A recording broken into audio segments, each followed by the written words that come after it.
नमस्कार दोस्तों, मैं संदीप कुमार कौशिक आप सभी का आपके अपने कार्यक्रम एस्ट्रोनॉमोलॉजी 456 में हार्दिक स्वागत करता हूँ।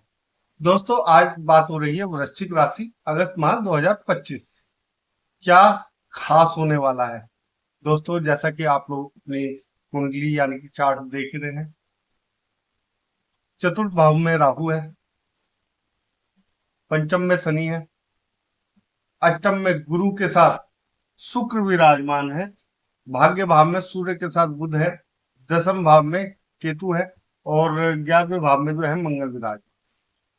17 को सूर्य सिंह में पहुंच जाएंगे और 21 अगस्त को शुक्र जो है कर्क में, और 13 जुलाई से लेकर 27 नवंबर तक शनि जो है वक्री रहेंगे।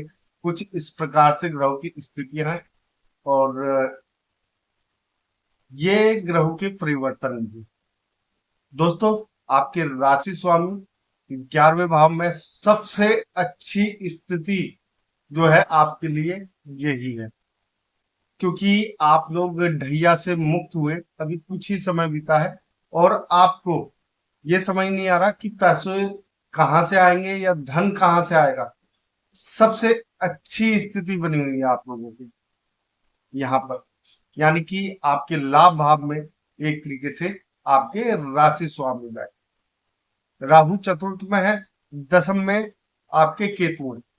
दूसरी बात, केतु के बारे में, आप लोगों को कहीं से प्रमोशन मिलने वाला है या कुछ भी होने वाला है। आप कोई नए काम में बढ़ोतरी करना चाहते हैं या आगे बढ़ना चाहते हैं किसी भी प्रकार से, और वहां पे आप लोगों को ऐसा लग रहा है कि किसी को बता दें, तो ये चीज नहीं करनी है आप लोगों को। केतु जहां है वहां से आप लोगों को कुछ भी सोचना नहीं है, ना उसके बारे में किसी से बातचीत करनी है।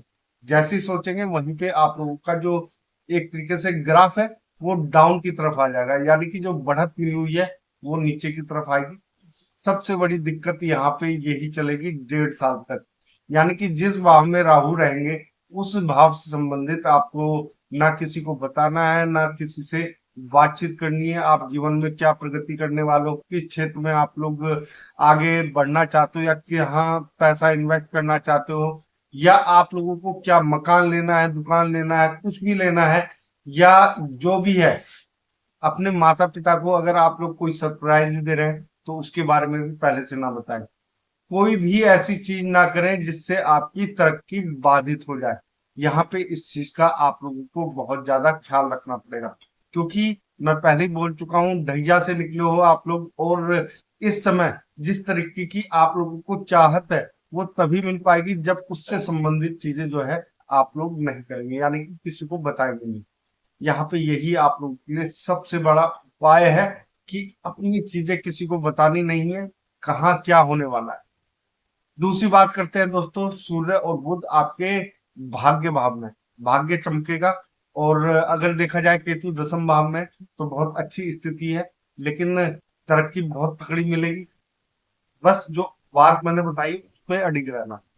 सूर्य बुध भाग्य भाव में, यानी कि आपको तरक्की की कई सीढ़ियां चढ़ने को प्राप्त हो जाएगी एक ही समय में।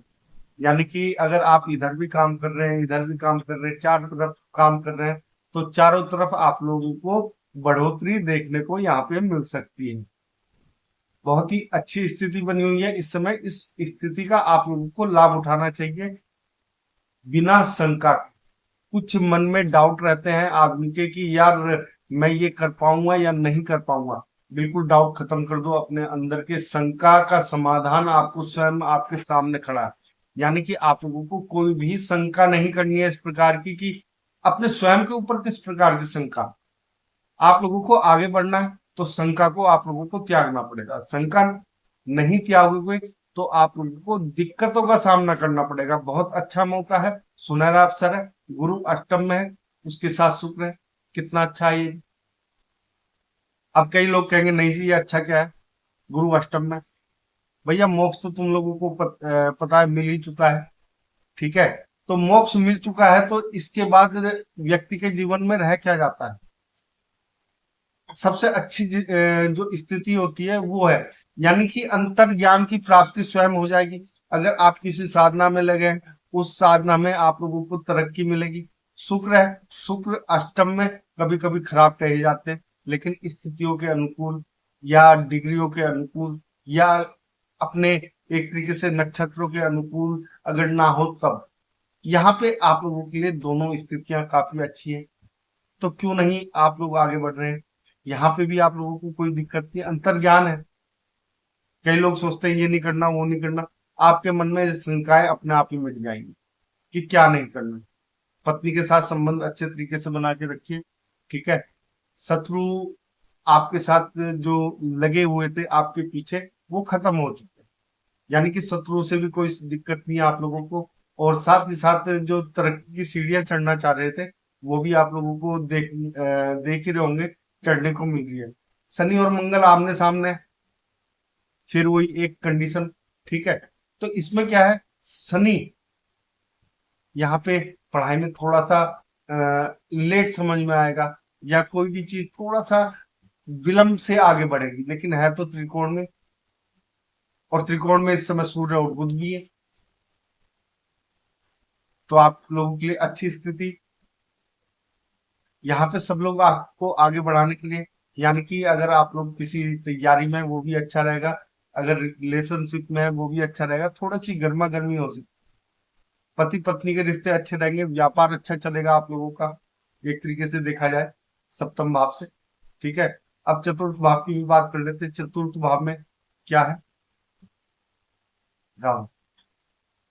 राहु चतुर्थ में, यानी कि अचानक से सब चीजें प्राप्त हो सकती हैं आप लोगों को। माता के साथ थोड़ा सा उतार चढ़ाव रहेगा, यानी कि मानसिक रूप से मतभेद रहेंगे आपके।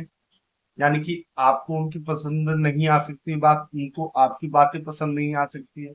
कुछ ना कुछ ऐसी चीजें कर देंगे जिससे और आपकी माता के साथ कुछ ना कुछ यहाँ पर दिक्कतें पैदा हो जाएंगी थोड़ी बहुत, मानसिक रूप से। वैसे आप सम्मान करते हो अपनी माता का, सबसे अच्छी बात तो ये है आप लोगों के लिए। तो जो दिक्कतें हैं उन्हें कम करने के लिए आप लोगों को इस समय, सावन का महीना चल रहा है, शिवलिंग पे जल चढ़ाते रहिए, अपने राशि स्वामी के उपाय करते रहिए, सबसे अच्छी चीज है। शिवलिंग पे काले तिल जरूर चढ़ाएं दूध के साथ मिलाकर, बहुत बढ़िया रहेगा आप लोगों के लिए। बहुत सारी चीजें जो है आपकी स्वतः अपने आप ही ठीक होती चली जाएंगी। दोस्तों इस समय सबसे बढ़िया जो योग बन रहा है, वो बन रहा है आप लोगों के मकान और वाहन का। इतना बढ़िया योग शायद पिछले काफी समय में नहीं बन पाया था, जो इस समय बन रहा है। हालांकि ले तो सभी लोग लेते हैं, लेकिन योग होता है कई बार सर चढ़ के बोलता है, वो चीजें नहीं है।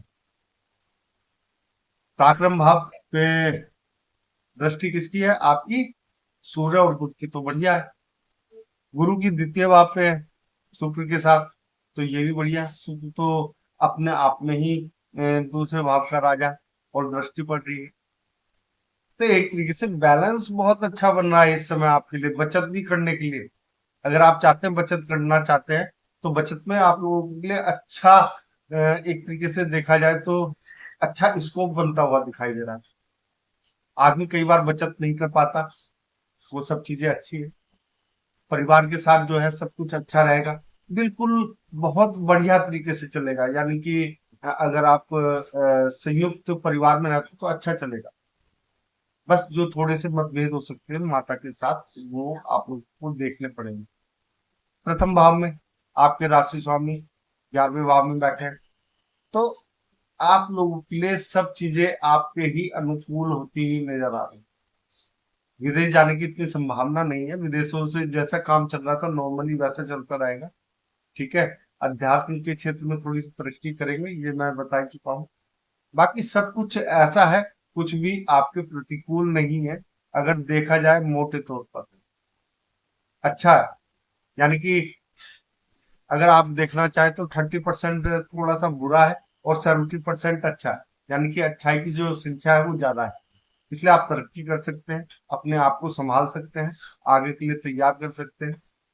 वक्त है आगे बढ़ने का। तो आगे बढ़ने के लिए आप लोगों को रुकना नहीं है कहीं पर भी। इसी के साथ ये कार्यक्रम समाप्त करते हैं। अगर आप लोगों को ये छोटा सा वीडियो पसंद आया, कमेंट बॉक्स में जय श्री राम अवश्य लिखें, और आप सभी मित्रों को भी हमारा जय श्री राम।